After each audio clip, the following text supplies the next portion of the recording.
Alright, so I've got my solar charge controller in the mail. I've got a diagram showing the components of the solar panel system. I'm going to start looking at the parts and layout and where I'm going to put them on the trailer. So this solar charge controller can handle 40 amps. That translates into 5 100-watt solar panels hooked up in a 12-volt configuration, or 10 100-watt solar panels hooked up in a 24-volt configuration. So I'm starting small. I'm starting with a 12-volt system and only 2 100-watt solar panels.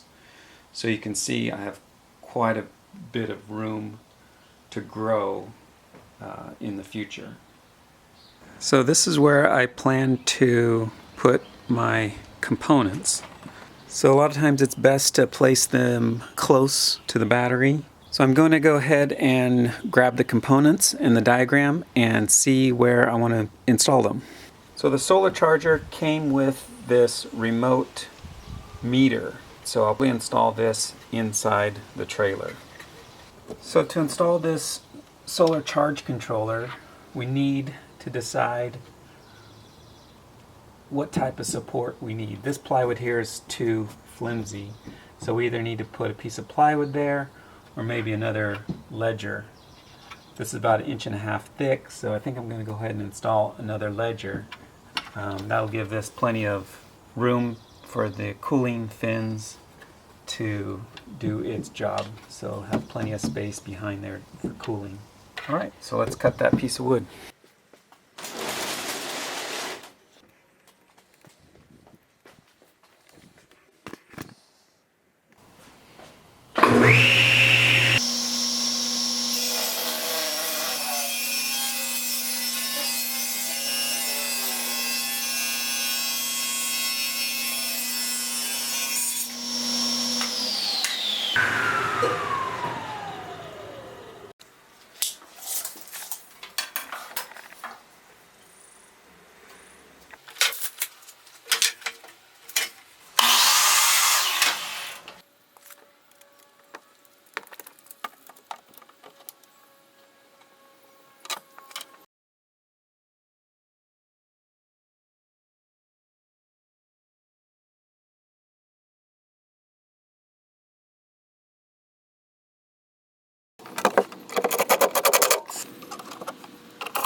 Okay, next I need to install this fuse box. It's going to connect all the DC appliances.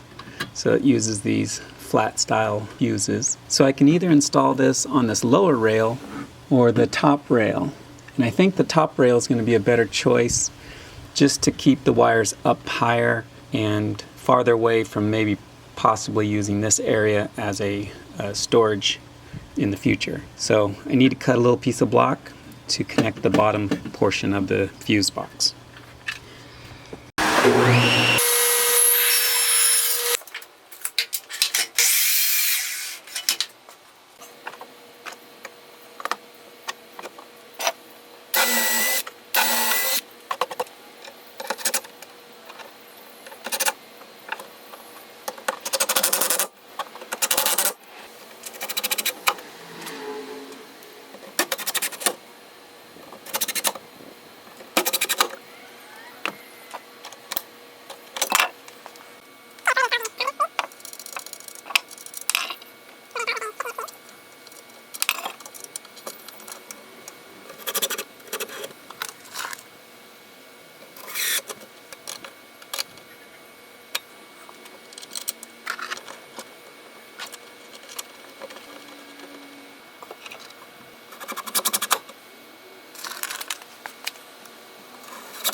Okay, now I'm going to hook up power to the solar charge controller.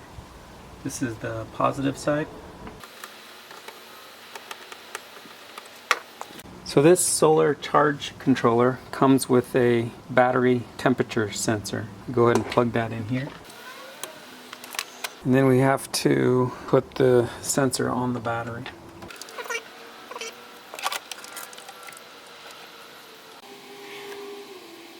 Okay, to install this remote meter for the solar charge controller, we just installed this data cable.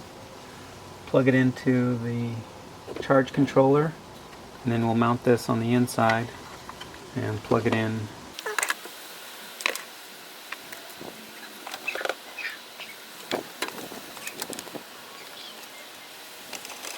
So we can probably go right into the hole there that we used for the battery sensor. Okay, I've got the bracket for the charge controller meter. It's the remote meter, so you can see inside what's happening outside. Now we need to drill a hole in this panel for the data cable to come through and plug in.